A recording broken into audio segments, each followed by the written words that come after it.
Start. Assalamu alaikum, dear student. In this session of the Language House series of lecture जो मैंने start किया, उसमें हम ये कर रहे हैं that हमने reading passages of IELTS exam को हमने review किया है कि तीनों reading passages जो हैं उनके अंदर क्या level of difficulty है, वो किस तरह से progress करते हैं. तो dear student, जैसे कि हमने passage number 1 में we have studied about we have studied about a case study. उसको हमने रिव्यू किया. वी हैव स्ट्रक्चर्ड, हमने देखा कि उसमें किस तरह के अल्फाज का इस्तेमाल उन्होंने किया है, आपको किस तरह के क्वेश्चंस आएंगे इसकी कॉम्प्रिहेंशन में. We have the sub skills of reading which is skimming and scanning, जो कि यहाँ पे आपकी टेस्ट हो रही है. पैसेज नंबर 2 रीडिंग में हमने discovery of the language can be a barrier to the communication. ये डिस्कवरी फाइंड आउट की कि कम्युनिकेशन बैरियर्स की वजह से आपके अंदर अगर लैंग्वेजेस के अंदर आपके पास डिफरेंट लैंग्वेजेस के बारे में अंडरस्टैंडिंग नहीं है, तो it could be a great barrier.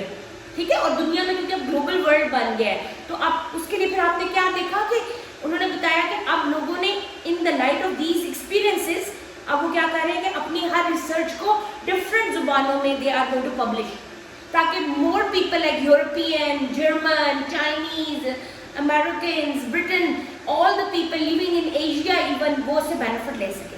ठीक है. तो अगर हम नई जुबानों में ट्रांसलेट करेंगे, जुबानों को नहीं जानते होंगे, that is a big communication barrier हमारी रिसर्च करने के लिए और ग्लोबल विलेज का पार्ट बनने के लिए. तो डिस्कवरिंग द लैंग्वेज एक बैरियर है, इसके बारे में हमें बहुत ज़्यादा पता चला.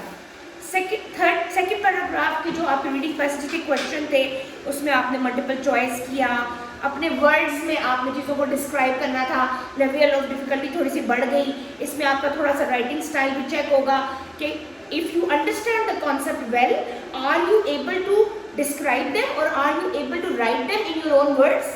2-3 वर्ड्स आपके फ्रेजेस और आपका स्ट्रक्चर इसमें दिया गया. Understanding the concept. फिर समरी का इसमें कॉन्सेप्ट दिया है. Question number 21 to 24. List the 4 main ways in which British companies have tried to solve the problem of the language barrier since the 1960s. अब उन्होंने आपको कहा कि आप पिक और चूज करो और अपने आइडियाज को इन्फर करके, अंडरस्टैंड करके, कॉम्प्रीहेंड करके you are able to represent them into words. यानी आपकी इन्फ्रेंस और एवेल्युएशन स्किल्स को यहाँ पे उन्होंने चेक किया और वो आपने फिर इन 4 पॉइंट्स के अंदर समरी करके मेन पॉइंट लिख के उसका मेन क्रक्स निकाल के आपने उसके अंदर ये करना है. उसके बाद फिर आपने इसकी अप्रोप्रिएट डिस्कवरी करनी है. Passage number 3 of the reading passages, as you know dear student, के हमारे पास 3 पैसेजेस है ना रीडिंग के in the IELTS exam. In the 1 IELTS exam we have 3 comprehension passages और हर पैसेज के लिए आपको 20 मिनट्स मिलेंगे. तो थर्ड पैसेज को जब हमने पढ़ा तो हमने ये देखा कि क्या फाइंड आउट किया कि ये जो है वो डिफ़िकल्ट है, इसके अंदर लैंग्वेजेस जो है और एलैबोरेटेड है, इसके जो वर्ड्स हैं वो भी ज़्यादा हैं दूसरे पैसेजेस से. Passage number 1 is a bit easier, then passage number 2 is a bit difficult and then passage number 3 which is what is a port city. और इसमें कौन कौन से टेक्निक्स पता चली हैं आपको? आपको पता चली कंपेयर एंड कंट्रास्ट. ठीक है. पोर्ट और हार्बर लाइफ के अंदर क्या डिफरेंसेस हैं.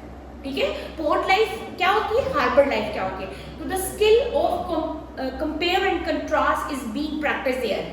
इसमें आपकी जो कंपेयर एंड कंट्रास्ट और आपको अपनी वैल्यूएशन की जो स्किल्स हैं कि आपने चीज़ों के बारे में फ़र्क कैसे फाइंड आउट करना है, उनकी सिमिलैरिटीज़ कैसे फाइंड आउट करनी है, ये टेस्ट किया जा रहा है.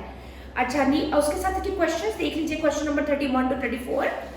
इसमें उन्होंने बताया कि आपने अगर आपको comprehension, if you are able to understand the comprehension properly, then you can figure out कि ये कौन कौन से पोर्ट्स हैं. बॉम्बे और ब्यूनस आयर्स का पोर्ट कौन से काम करता है, हार्बर.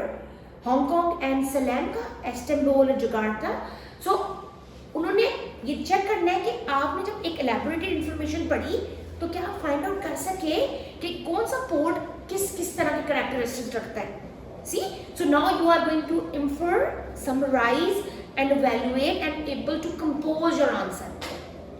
आप अब अपने आंसर को उनके साथ रिलेट कर सकते हो कि जी हाँ, ये वाले कैरेक्टरिस्टिक जो है वो उन्होंने बॉम्बे के बारे में बोले थे, ये वाले उन्होंने न्यूयॉर्क के बारे में बोले थे, ये वाले उन्होंने ब्रसेल कि हार्बर और पोर्ट के बारे में बोले, so you can segregate the information. तो आपके पास ये स्किल होनी चाहिए कि अगर आपको एक ज़्यादा कंपेयर एंड कंट्रास्ट करके इंफॉर्मेशन दे दी गई है तो आप उसको किस तरह से शॉर्ट जॉट डाउन करोगे इनटू पॉइंट्स और उनको आप बताओगे कि ये इंफॉर्मेशन इसके बारे में, ये इंफॉर्मेशन इसके बारे में।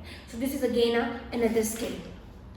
क्वेश्चन नंबर 35 to 40 क्वेश्चंस होते हैं कॉम्प्रीहेंशन के जो टेस्ट होता है आइल्स का, और 40 में आपने ये ऑप्शन दिया हुआ है उन्होंने कि आपने रीड करके ये फाइंड आउट करना है कि whether this is yes, no और नॉट गिवन। इवन आपका ये जो इन्फॉर्मेशन दी हुई है आपको, ये आपके टेक्स्ट में उन्होंने आपको जो है वो ये इन्फॉर्मेशन जो है वो दी हुई है येस, अगर नहीं दी हुई नो, और अगर आपके पास इन्फॉर्मेशन नहीं है तो not given. Okay, so this is the information we have shared about 3 comprehension tests.